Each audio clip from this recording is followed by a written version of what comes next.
My name is Nova Reid, and you're watching Angie's Book Club. It is another edition of Angie's Book Club, and I do so love getting into the nuts and bolts, not only of the book, but the author. And I've got Nova Reid with me here today. Nova's book is called The Good Ally. Nova, thank you for joining me. Thank you, Angie. Based on that description, what is a good ally? Because have I not just described a good person? We're on the same page. So actually, I actually wanted to call the book The Good Human, because to me, being an ally is not something you just do on the side to make yourself feel good about doing something. It's about being a decent human being. It's about doing better. It's about treating people with basic dignity, care and respect. And so often that doesn't happen, particularly with people who are black and other people who are racialised. So for me, this isn't about just being a good deed. It's about being a decent human being and our words acting in alignment with our behaviour and with our values. There are two quotes on the back. Emma Gannon, who I have a lot of time for, I loved where she said that this book, a beautiful, bold and no BS guide to getting uncomfortable, digging deep and being fully human, as you've just said. Mm-hmm. What made you ask Emma for a quote? Because she's a white woman and white women need to do the work. A lot of white women, when we're talking specifically about racism, there is the expectation that this is something that has happened, that is mostly perpetuated by violent white men, and that white women are kind of innocent bystanders and damsels in distress. And when I was doing research for the book and you look back through history and the roles that white women had, particularly around enslavement in the Caribbean, in the Americas, white women were dehumanized by patriarchy around that time. So didn't have access to land, didn't have access to the same wealth as the men did, but their access to property was through enslaved people.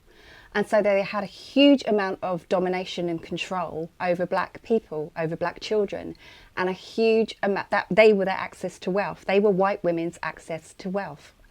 And there was a huge amount of violence that went on, particularly in the Caribbean, under the hands of white women. So for me, I'm like, this work is urgent and it's critical that white women look at the history of their role in it, particularly in rebuilding trust, particularly with relationships with black women. And we've got to move away from the perception that white women were somehow damsels in distress and didn't play any role in this when they were huge perpetrators of violence. It's very interesting that you go back to slavery, and it's something that I know people go, oh gosh, here we go again. But racism is systemic and it has been around for decades and centuries. And so when we think about, or if we can perceive who we were before slavery, it's kind of changed our narrative, changed our trajectory, changed us emotionally. And so we have to dig deep, as Emma says, and get to the nuts and bolts of these changes. When you were doing your research for the book, did you start at slavery or did you start at current day and work back? It's a good question. I started writing the book in 2018, which means I would have been researching it long before that. So I have an online course, and the course actually existed before the book. So I would have been researching and building for the course. So I can't remember if is the honest answer, but my research moved me everywhere. I went with what felt honest. I was following the truth.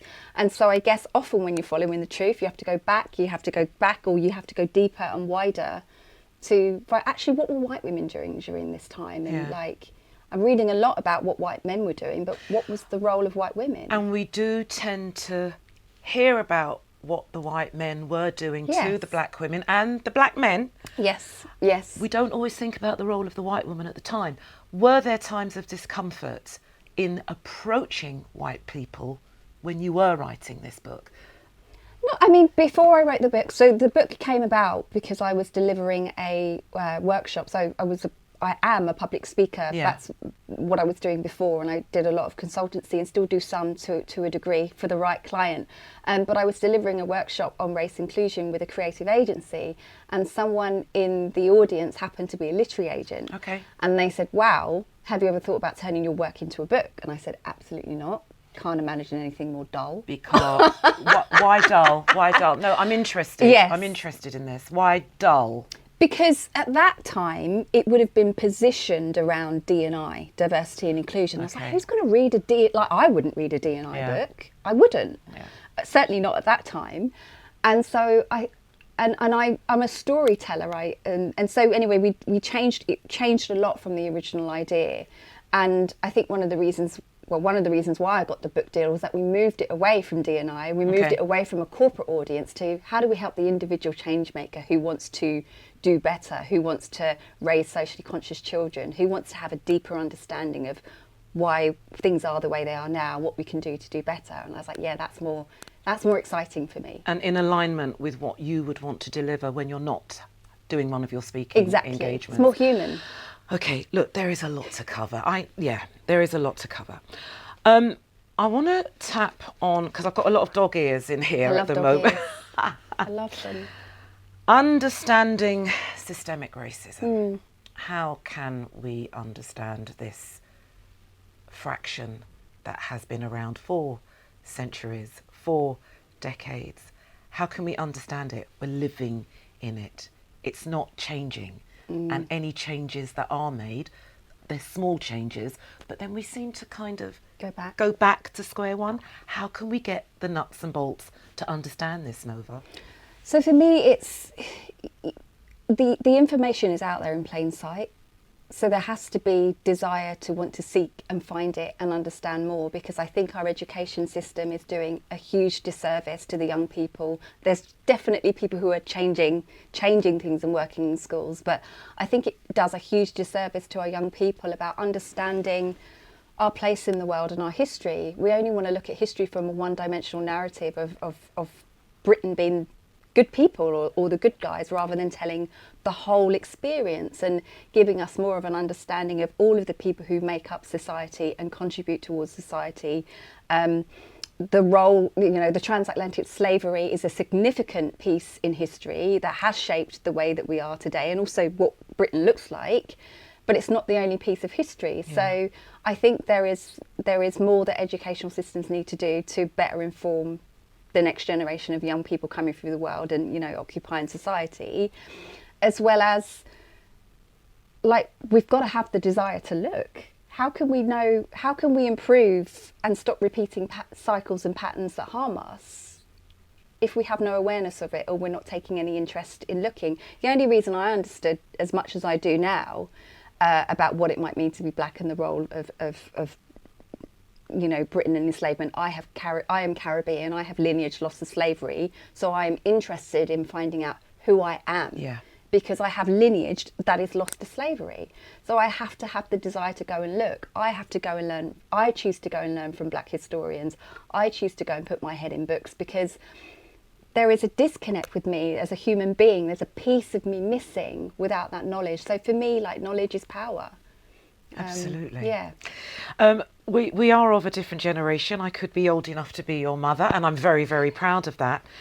My generation, my mother's generation, would have come to this country and would have felt grateful, and would have felt that she was honoured to be invited here to elevate her life, so that by the time she went back to Barbados, which she never did, she would be better off. But you kind of get sucked down into this system whereby you see that the promises aren't coming through quick enough, and then children come along, and then your life is steeped here. I've now come along, and I'm hoping to make it a little bit better. My daughters have now come along and are still hoping to make it a little bit better.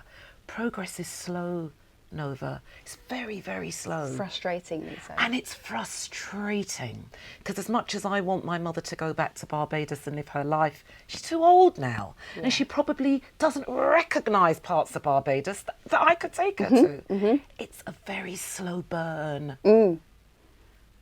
It's too slow. It is too slow. It's too slow.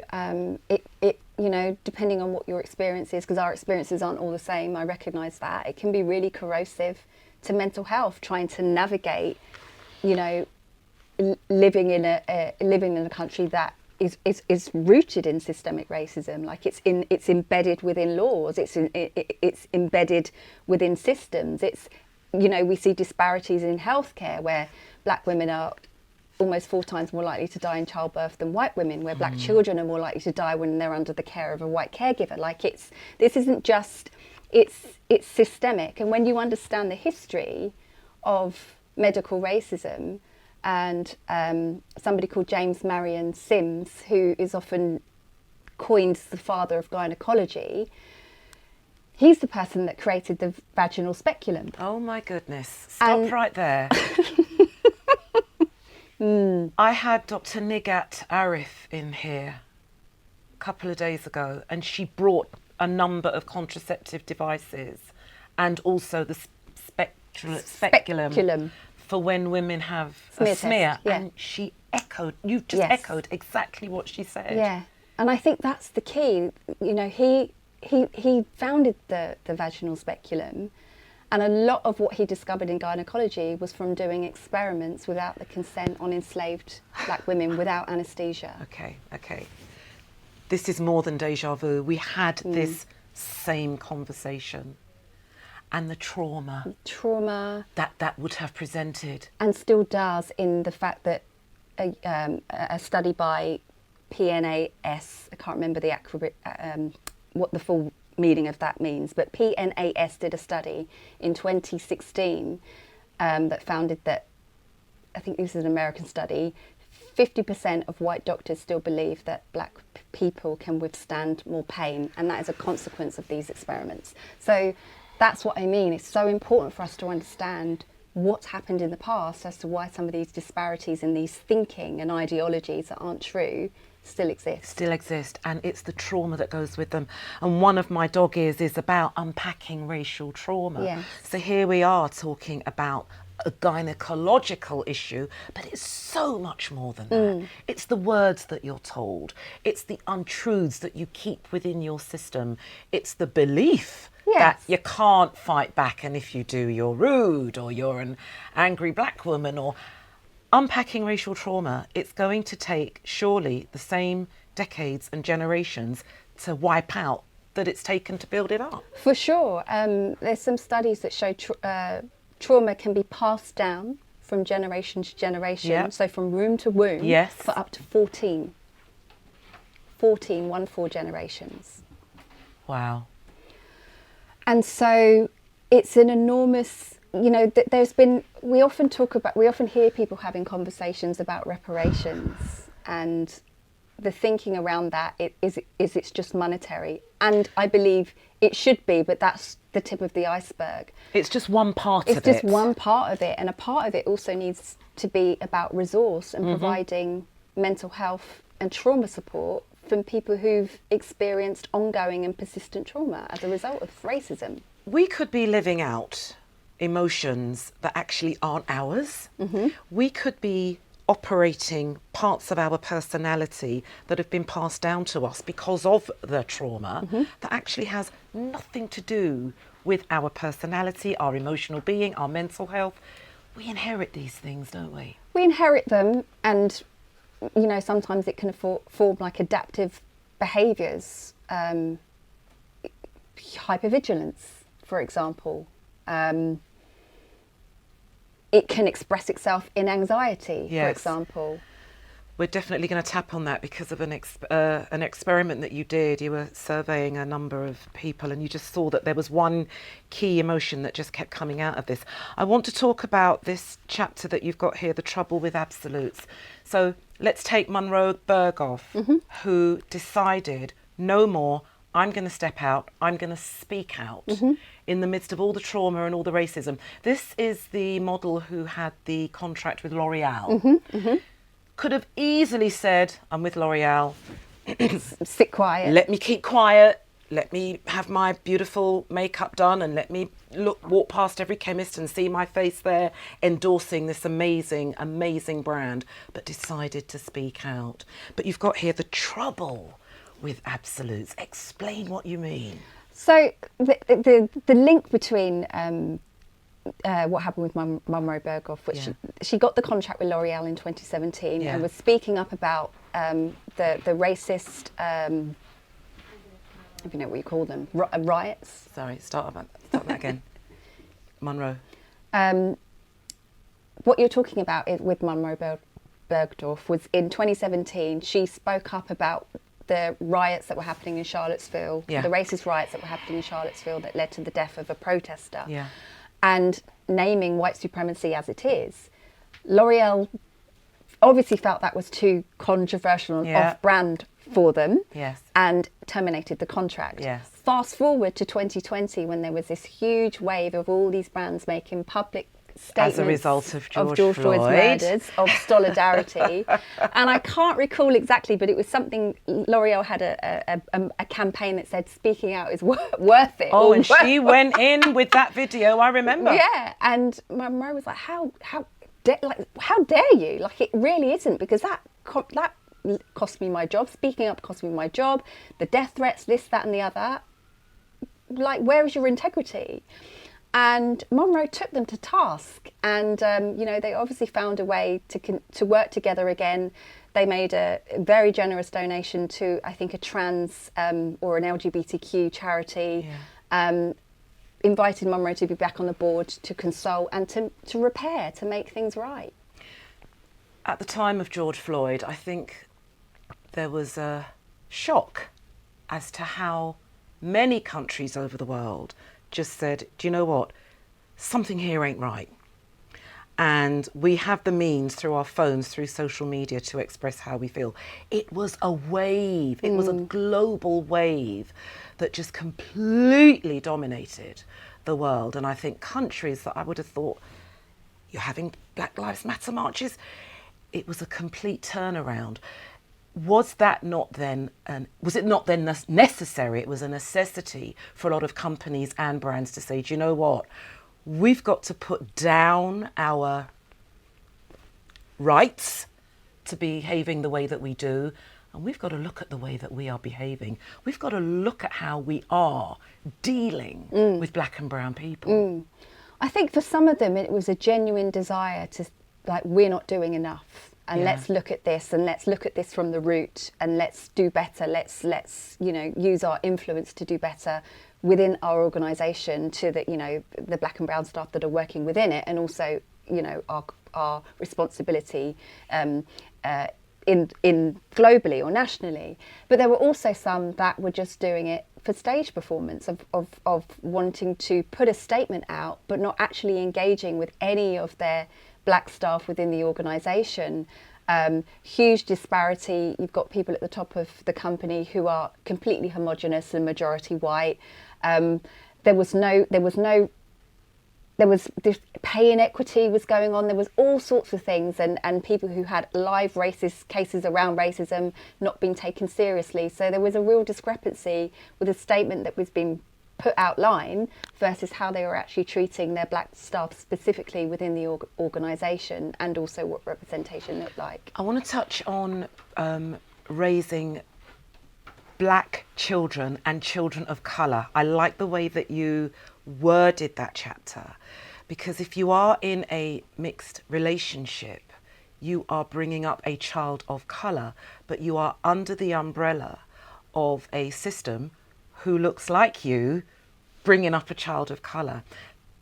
That's heavy. It's heavy. Akala talks about that a little bit in his book Natives, actually. We mentioned him earlier. Being raised by a white mother, and the very essence of the colour of their skin and what that represents. Like, hold on, I'm at school and I'm experiencing all of this racism from people who look like you, and you're my mum. Like how do you process that? And is that not traumatic in a sense? I think that it might be for some, absolutely, without a shadow of a doubt. One of the things I do, there are a lot of people who think that they are exempt from being racist because they are in a relationship with a black person. So Okay. they think because of their proximity to blackness, well, how can I be racist? I'm in love with somebody who's, melanated. I'm in love with somebody who's got black. Melanated, I like that. And my response to that is like, well, I'm a woman and I can still be sexist. I can still engage in sexist behaviours. I can still engage in misogynistic behaviours if I'm not being conscious and intentional, or interrogate, well, where did I learn that from? Yeah. And is that mine, or is that inherited? Or how can I be more intentional around that? So for me, I really drive home that experiencing racism can be traumatic. Yes. And is a public health issue. And so we need to take it seriously. And that means regardless of your proximity to somebody black, you need to be doing this work. Absolutely. There's emotional health, there's mental health, there's all kinds of issues that surround the subject of racism. Your chapter, Courage is Contagious.